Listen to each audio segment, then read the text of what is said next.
Iya, iya. Stadium 2B ke atas atau 3B. Bahkan yang stadium 3B pun banyak. Cervix terutama adalah human papillomavirus, human Yang papillomavirus, HPV ya? HPV, tapi tipe yang resiko tinggi. Jadi kalau misalnya human papillomavirus itu ada 2 tipe, yang resiko tinggi sama resiko rendah. Selamat malam, jumpa lagi dengan saya Risma di acara Women's Corner yang tayang di setiap akhir pekan di YouTube-nya Tribun Sumsel dan Sri Poko TV. Hari ini kita kedatangan tamu istimewa, beliau adalah Dr. Monica Amalia Susanti, SPOGK. Beliau adalah dokter dari Caritas Hospital Palembang. Selamat malam, Dok. Selamat malam, Mbak Risma. Seger sekali, dokter. Terima kasih, walaupun sudah malam ya. Iya. Dok, apa kabarnya nih? Baik-baik aja, Mbak. Gimana suasana rumah sakit? Suasana Kalau rumah sakit itu kan sekarang, kalau rame itu malah bersuka atau seperti apa, Dok? oh, sejak COVID-nya sudah mulai mereda, maka mulai rame lagi nih. Oh iya. Kalau dulu kan pada semua orang pada takut tuh ke rumah Iya, sakit iya, karena iya, takut iya. terkena COVID kan. Oke. Sekarang sudah mulai berubah, sudah banyak berubah. Sudah banyak. Kemudian memang Sudah mungkin mulai sadar tidak untuk hanya berobat. memeriksakan penyakit, tapi juga memeriksakan kesehatan Iya, ya, Dok ya. karena Lebih preventif mencegah lebih baik daripada mengobatin. Iya, betul. Oke, Dok, sebelum kita lanjut ke pertanyaan-pertanyaan seru lainnya, saya kasih tahu dulu tema kita hari ini adalah tentang pencegahan dan layanan penyakit kanker serviks dan layanan kebidanan dan kandungan di Rumah Sakit Caritas. Dr. Monica adalah dokter di RK Caritas khusus bidang layanan kebidanan dan kandungan Rumah Sakit Caritas. Oke, Dok, sebelum lebih lanjut, saya tuh pengen tahu dulu sebenarnya Dr. Monica itu orang mana dan selama ini pendidikannya itu seperti apa, Dok? Oh, orangnya sih orang Palembang, Oh, tapi iya, memang asli dari ya? orang tua dari daerah dekat Pagararan, Tanjung Sakti. Walah. Iya. Jadi jemu dusun ya. Ih, Jemu jemu lahat, ya. dusun. Kemudian anak 3, kalau sekolahnya ya pertama kali di SD 1/4, SMP 1/1, SMA 1/1 Bangau. Kedokterannya kedokteran Unsri, kemudian konsultan dari Universitas Pajajaran Bandung. Oke, ini memang mengabdi di Sumatera Selatan ya, Dok Iya, ya? untuk kepentingan masyarakat Sumatera Selatan. Kenapa, terutama Dok, untuk pilihannya dokter dan kemudian spesialisnya kandungan? Ada cerita-cerita khusus nggak? Cerita khususnya bahwa yang pasti wanita tuh peranannya penting untuk kita. Iya. Karena wanita itulah yang penggerak semuanya. Walaupun sometimes dia juga jadi penggerak suami kan. Nah, motivasi suami, apalagi untuk anak-anak. Karena wanita yang mandiri itu adalah wanita itu harus sehat, baik fisik, mental, jasmani, dan rohani. Iya. Otomatis sebelum dia istilahnya dia mendidik dan membesarkan anak-anaknya dan membimbing keluarga dia, maka dia harus sehat kan. Otomatis dia harus memperhatikan kesehatan pribadi dia sendiri. Itu mungkin salah satu yang bikin Dokter Monica tuh mau ya ngambil spesialis ke dokter kandungan ini ya, Dok ya. Dan juga kan banyak juga sekarang ini seperti tema kita malam ini bahwa kasus kanker serviks ini sih masih banyak banget karena merupakan nomor 2 di dunia. Nomor satunya memang kanker payudara. Iya. Nomor 2-nya kanker serviks. Termasuk di Indonesia, Dok ya? Termasuk di Indonesia karena setiap sejam atau 2 jam wanita meninggal akibat kanker serviks gitu. Jadi otomatis kan mereka masih belum tahu nih cara mencegahnya dengan baik. Suka dukanya nih, Dok, selama menjadi dokter spesialis kandungan, terutama juga konsultasi ya pendidikan untuk ini apa nih, Dok? Hal-hal yang mungkin dokter pengen sampaikan. Pada saat pendidikan memang kasus insiden terutama kita membahas yang kanker serviks aja ya. Banyak banget, waktu itu kan tugasnya di Rumah Sakit Muhammad Husin tuh. Karena semua dirujuknya ke situ. Otomatis kasusnya sangat banyak banget. Malahan pada waktu itu kan belum adanya BPJS nih. Iya. Dengan adanya BPJS sebenarnya sih sangat membantu banget di mana semua yang namanya kanker serviks tuh istilahnya keluar semua. Ya mudah-mudahan bisa diobatin. Cuman kalau bisa kita harus mencegah terjadinya kanker serviks itu. Karena kalau sudah kanker serviks kan berarti tindakannya beda. Berarti dia sudah terkena kanker kan. Dan juga kan angka kesembuhannya ya kadang-kadang ada yang bisa sembuh ya sekitar 50% lah gitu. Ya, saya baca-baca sedikit tuh rata-rata memang tingkat kematiannya tertinggi Tentu karena sudah terlambat ya datangnya ya. Dan gitu rata-rata perempuan yang di Palembang ini datang ke rumah sakit untuk mendeteksi adanya kanker serviks itu sudah datang telat. Dan kalau sudah stadium telat, tinggi. datangnya stadiumnya sudah tinggi, sekitar stadium 2B ke atas atau 3B. Bahkan yang stadium 3B pun banyak. Iya, gitu. Iya. Itu yang bikin membuat angka mortalitasnya tinggi ya, Angka mortalitasnya tinggi, makanya dia tetap jadi juara nomor 2. Yang seharusnya sebenarnya harusnya turun kan angkanya gitu. Ya, oke Dok. Jadi memang mungkin kita udah mulai masuk nih di soal kanker serviksnya sendiri. Mungkin ada istilah-istilah yang mungkin masyarakat belum banyak paham. Nah, kanker serviks itu apa, boleh dijelasin Dok? Jadi gini, pengertian pertama dulu, serviks berarti serviks itu adalah bagian dari mulut rahim. Namanya mulut serviks itu adalah mulut rahim. Atau disebut juga leher rahim. Jadi leher rahim sama dengan mulut rahim dan istilah kedokterannya serviks. Jadi kanker serviks itu adalah suatu keganasan yang terjadi di daerah mulut rahim atau leher rahim atau serviks. Yang bisa meningkatkan angka kematian tinggi. Tapi hal ini semua bisa dicegah, yaitu secara pencegahan primer, sekunder, dan tersier. Gitu, Mbak Risma. Penyebabnya apa tuh Dok? Penyebab dari kanker serviks terutama adalah human papillomavirus. Human papillomavirus, HPV, tapi tipe yang resiko tinggi. Jadi kalau misalnya human papillomavirus itu ada 2 tipe, yang resiko tinggi sama resiko rendah. Kalau resiko tinggi itu ada 15 tipe, dia yang paling sering menyebabkan kanker serviks itu nomor 16 dan 18. Jadi HPV yang resiko tinggi tipe 16 dan 18 itu paling sering menyebabkan kanker serviks. Sedangkan yang HPV resiko rendah itu adalah yang kita namakan kutil kelamin. Dia ada 6 tipe. Kutil kelamin, tahu kan Mbak Lisma? Yang sering disebut orang jengger ayam. Itu misalnya suami kita campur sama penyakit kulit ya Dok? Wanita kurang benar atau dia bergonta-ganti pasangan, maka bisa terjadi kondiloma acuminata atau HPV. Cuma yang paling bahaya tadi HPV 16 sampai 18 tadi yang kebanyakan menyerang perempuan ya Dok? Kebanyakan otomatis pasti menyerang perempuan. Karena leher rahim tadi ya. Karena kan yang punya mulut rahim, serviks adalah leher rahim. Iya.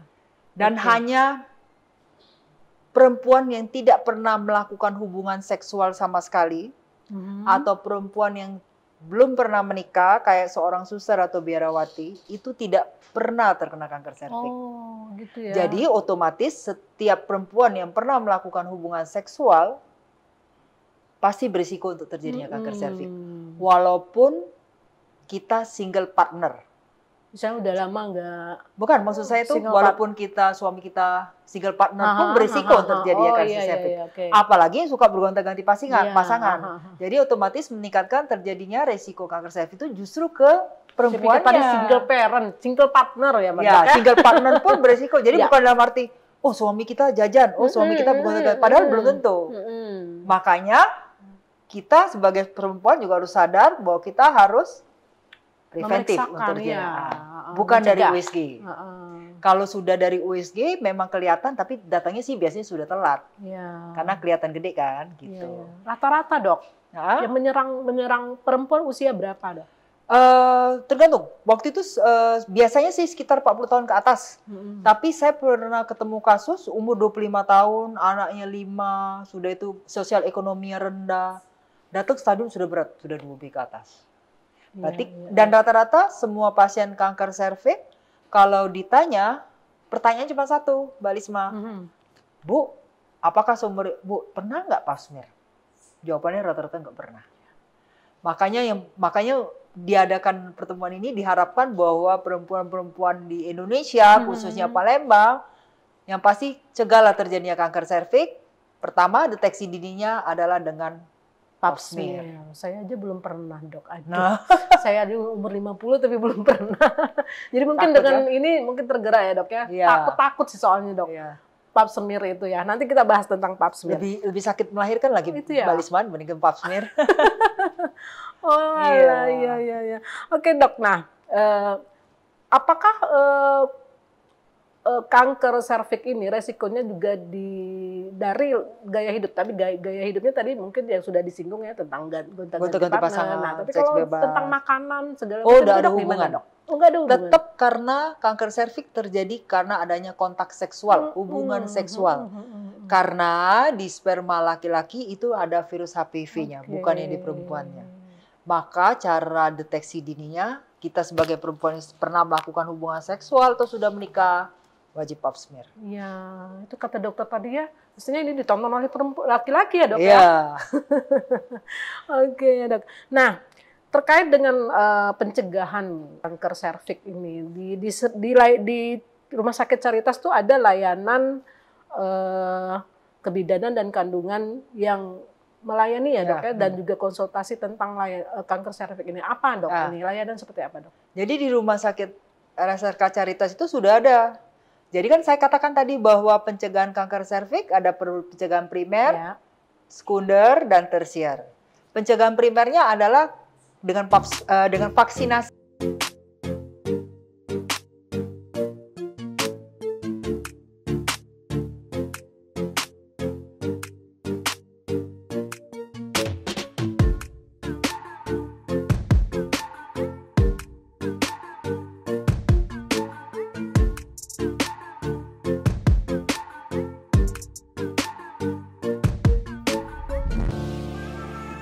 Properti ini disupport oleh Deko Rumah. Deko Rumah One Stop Solution Customer.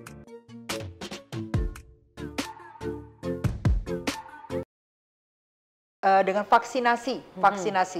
Sekarang kan ada kan Mbak Lisma dengar vaksinasi kanker serviks, anti kanker serviks kan? Vaksinasi HPV. Ya, vaksinasi HPV itu untuk mencegah terjadinya kanker serviks. Jadi vaksinasi semua yang pencegahan primer dan sekunder itu, nanti saya akan jelaskan, itu ada di Rumah Sakit RSRK Caritas, vaksinnya juga lengkap, di mana kalau pencegahan primer itu diharapkan dianjurkan untuk mencegah terjadinya kanker serviks, vaksin HPV umur 9 sampai 13 tahun itu sekitar 2 kali vaksin. Jadi kecil berarti ya dok? Iya, 13 sampai 45 itu 3 kali vaksin. Kemudian pencegahan sekundernya adalah khusus untuk perempuan-perempuan yang sudah melakukan hubungan seksual atau sudah menikah, yaitu dengan pap smear. Dan itu juga laboratorium dan alat-alatnya sudah lengkap di Rumah Sakit Caritas. Jadi ini vaksinasi HPV ini dari sejak anak perempuan kecil, dari usia kecil. Bahkan ada juga waktu itu pasien saya yang di Rumah Sakit Caritas berusia 9 tahun bahkan belum mens langsung vaksin. Ini sudah selesai. Jadi cukup manfaatnya apa dok? Manfaatnya untuk mencegah terjadinya kanker serviks. Jadi istilahnya badan dia divaksin bantu bentuk imun terhadap terjadinya kanker serviks pada saat tadi pada saat dia nanti sudah menikah. Tapi pada saat nanti misalnya nih anaknya 9 tahun sudah vaksinasi HPV. Kemudian dia menikah, dia punya anak, tetap dia harus pap smear Mbak Lisna. Tetap intinya kita harus rajin pap smear walaupun kita sudah vaksin. Ini kampanye tentang vaksin sejak usia remaja ini udah pernah belum dok? Maksudnya pemerintah sudah memberikan sosialisasi tentang vaksinasi HPV ini dok ke remaja-remaja gitu? Apakah memang belum gitu?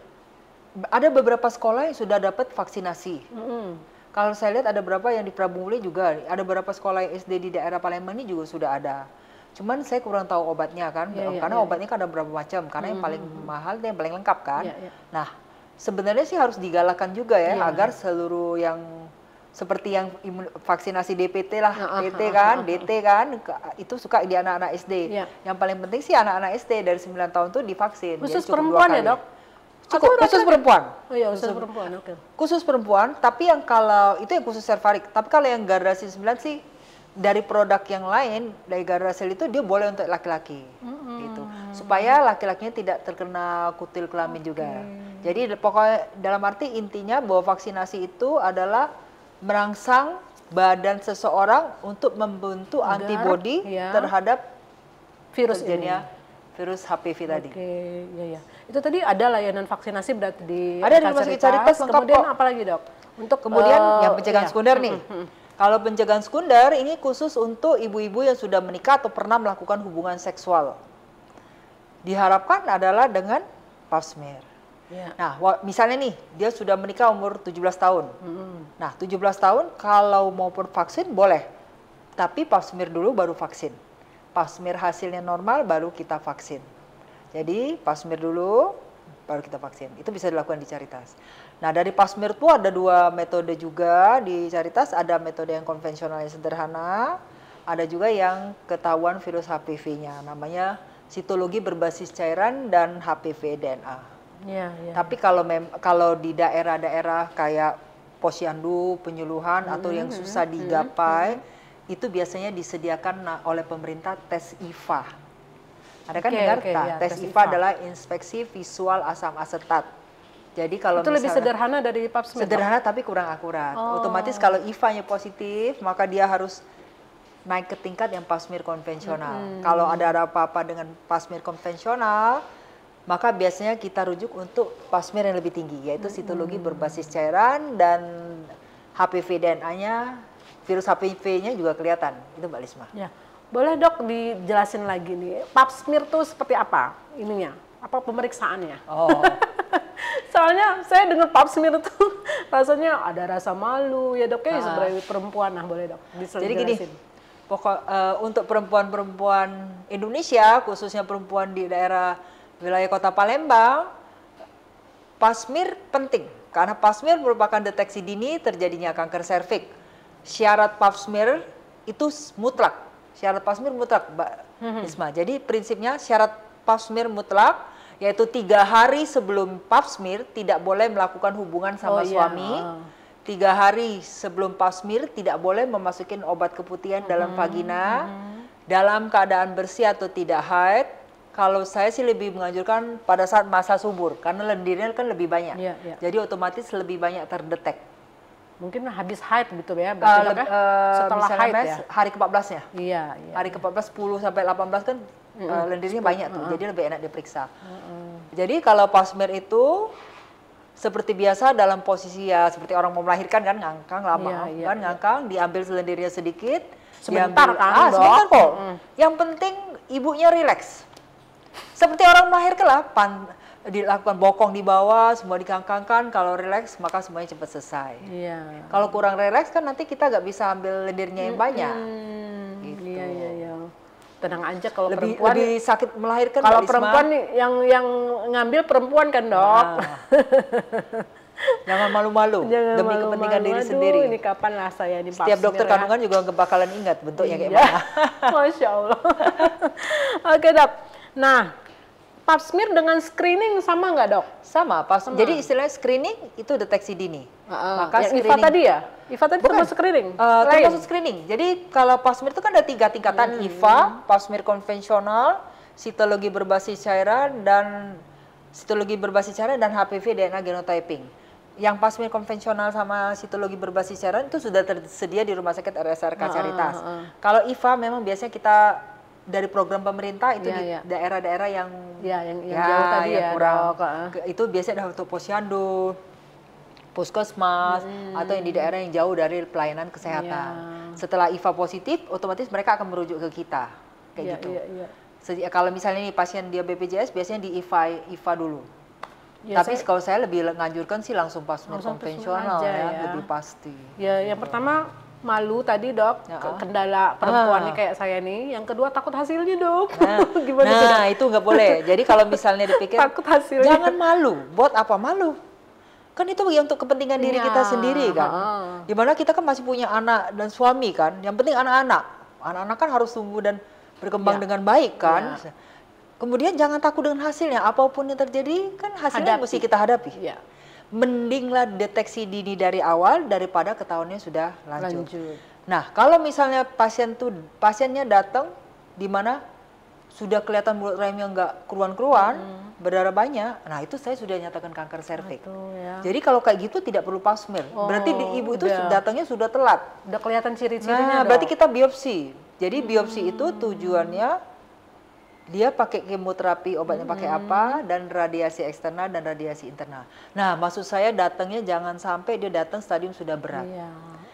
Dari pap smear lah, kan dokter tidak bisa lihat. Oh, kadang-kadang kan ada pasien nih datang, dok keputihan, tolong dong liatin bawahnya. Kan saya tidak bakalan tahu nih, oh kemungkinan keputihan ini kira-kira bakalan jamur nih, atau ini, oh kira-kira bakalan kanker. Kan kita nggak tahu. Yang baca adalah pap smear. Screening tadi ya. Iya, alat mikroskop yang baca, kemudian HPV dan genotyping, otomatis virus HPV-nya juga kelihatan. Iya. Kayak gitu. Jadi kadang-kadang saya bilang, Bu, Ibu lebih baik pap smear karena pap smear penting. Kalau pap smear konvensional itu ngulangnya 6 bulan sampai 1 tahun sekali. Kalau yang sitologi berbasis cairan dan HPV DNA itu ngulangnya sekitar 2 atau 3 tahun lagi. Oh, lebih ini ya, lebih long ya.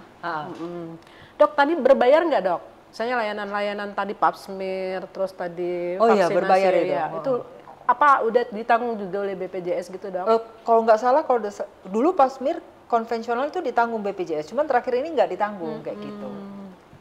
Tapi nggak terlalu ya, Dok? Maksudnya masih yang pap smear konvensional masih bisa dijangkau. Masih bisa Jadi dijangkau. paling dilihat di brosur-brosur dari Rumah Sakit Caritas, siapa tahu ada acara ladies program kan, bisa promo kayak gitu. Iya. Nah, Dok, terkait dengan tadi pencegahan ya, Dok ya. Pencegahan itu lebih baik daripada mengobati. Nah, seperti apa saran dari dokter untuk mencegah? Tadi udah, tapi mungkin bisa diulangin kembali. Mencegah supaya tidak terkena kanker serviks ini tadi, Dok. Jadi gini, bahwa prinsipnya mencegah lebih baik daripada mengobatin. Yang pertama, kalau misalnya kita yang pasti pencegahan primer. Kalau mempunyai anak perempuan yang usia 9 tahun ke atas, lebih baik dilakukan vaksin HPV. Ya. Karena 9 sampai 13 tahun kan itu hanya 2 kali vaksin. Sedangkan kalau misalnya 13 sampai 45 kan itu 3 kali vaksin. Ya. Jadi otomatis kalau 9 sampai 13 otomatis biaya jadi lebih murah dong, cuma 2 kali kan. Nah, kemudian untuk yang sudah menikah atau pernah melakukan hubungan seksual itu wajib pap smear. Ya. Apalagi dia seksual aktif kan, kalau misalnya kalau konvensional paling diulang 6 bulan atau 1 tahun sekali, yang sitologi berbasis cairan 2 tahun atau 3 tahun sekali. Karena sangat penting banget. Deteksi dininya adalah dengan pap smear ketahuannya. Bukan dari USG. Kayak gitu.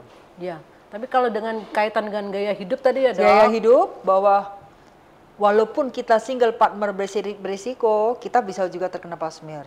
Kemudian salah satu gejala, apalagi bergonta-ganti pasangan, tambah lebih tinggi lagi kan HPV-nya. Dan juga meningkatkan daya tahan tubuh, kurangi rokok. Karena kayak pernikahan usia dini sama mempunyai anak banyak, itu meningkatkan terjadinya risiko terjadinya kanker serviks. Tapi ya tetap kita harus pap smear kan, gitu. Nah, kalau tips menjaga kesehatan kandungan, Dok, seperti apa, Dok? Nah, kesehatan terutama di daerah kewanitaan kita, diharapkan yang penting ya kita bersih seperti biasa. Yang pasti kayak keputihan itu, kalau keputihannya gatel, bau, panas, nyeri pada vagina, biasanya kita harus berobat juga. Itu apa tuh, jamur? Nggak tahu juga, Dok. Kalau misalnya dia sudah pernah menikah kan kita macam-macam. Taunya kan dari pap smear. Tapi kalau dia nona, biasanya kalau nona sih belum pernah menikah, biasanya sih jamur. Nah, makanya kadang-kadang diambil namanya vaginal swab. Itu diambil lendirnya saja. Tapi kanker serviksnya tidak kelihatan karena cuma lendirnya aja yang dibaca. Jadi kalau yang sudah menikah, better pap smear kan, Mbak Lisma? Jadi ketahuan semua, termasuk serviksnya juga ketahuan. Sekalian screening lah maksud saya. Tadi, Dok, yang bisa tertolak adalah ketika gejala-gejala kanker serviks ini belum stadium tinggi ya, Dok. Nah, itu seperti apa penyembuhannya, Dok? Nah, penyembuhannya tuh terus terang beda, kalau saya perhatikan sih beda-beda tiap orang. Yang pasti kalau dia datang stadiumnya sudah berat, sekitar 2B ke atas atau 3B, biasanya kita rujuk ke RSMH. Kadang-kadang saya lihat 2B pun sudah tidak bisa dioperasi lagi. Paling hanya kemoterapi, radiasi eksternal, radiasi internal. Tapi kalau yang tadi yang kita sudah sejak dini mengetahui gitu, lebih bagus. Jadi kan ada kemo juga, Dok? Nggak ada. Jadi perjalanan kanker serviks itu kan macam-macam. Kan normal dulu, dia nggak langsung dari normal ke kanker serviks itu nggak. Jadi normal dulu, kalau nggak pernah pap smear, dia bisa menjadi lesi prakanker derajat rendah, cikal bakal kanker derajat rendah, didiam lama-lama dalam waktu 5 sampai 10 tahun. Kalau yang ini 4 sampai 5 tahun, dia menjadi lesi prakanker derajat tinggi atau cikal bakal kanker derajat tinggi. Kalau didiam lama-lama sampai 10 tahun, dia jadi kanker serviks. Jadi sebenarnya perjalanannya itu panjang ya dok ya? Masa inkubasinya sekitar 10 sampai 30 tahun, jadi panjang. Makanya dari remaja tadi ya dok, saya pikirnya gitu jadi. Nggak beda dengan kanker yang misalnya kanker payudara, itu kan biasanya cepat ya dok ya? Kalau kanker serviks ternyata panjang benar ya ininya. Jadi jadi daya tahan tubuh kita tuh juga berperan. Kan namanya virus kan daya tahan tubuh tuh. Daya tahan tubuh kita juga harus bagus. Jadi kadang-kadang ada hasil pap smear yang HPV-nya positif, tapi hasil sel sitologinya normal. Itu berarti karena daya tahan tubuh aja, itu nggak apa-apa. Tapi kalau sitologinya menunjukkan ada apa-apa, berarti kita harus obatin. Kayak gitu. Iya. Wah, jangan ya, datang stadium sudah berat, itu prinsipnya. Iya. Karena kesian yang kayak itu. Ya. Jadi sangat menarik sebenarnya teman-teman ya, terutama kaum perempuan, dan jangan lupa ini mestinya ditonton juga untuk kaum laki-laki ya. Dok, kayak gimana dok? Pentingnya support dari laki-laki terhadap kesehatan perempuan. Menurut dokter seperti apa sebaiknya? Supportnya jangan bergonta-ganti pasangan, perilaku seksual yang benar, ya kan? Otomatis jangan istilahnya ya itu terutama hubungan seksual lah, mendukung istrinya untuk deteksi dini, untuk mendukung terjadinya kesehatan untuk pap smear lebih awal. Itu aja. Sama daya tahan tubuh kita. Iya. Karena intinya dari kanker serviks itu karena hubungan seksual. Iya. Oke dok. Terima kasih atas kedatangannya di studio. Semoga dengan tayangan kita ini mudah-mudahan membuka ya cakrawala perempuan dan laki-laki juga untuk mendukung perempuan untuk segera memeriksakan diri supaya tercegah dari penyakit kanker serviks. Begitulah, terima kasih sekali dok. Terima kasih. Women's Corner kita hari ini, mudah-mudahan kita berjumpa lagi di lain waktu. Selamat malam.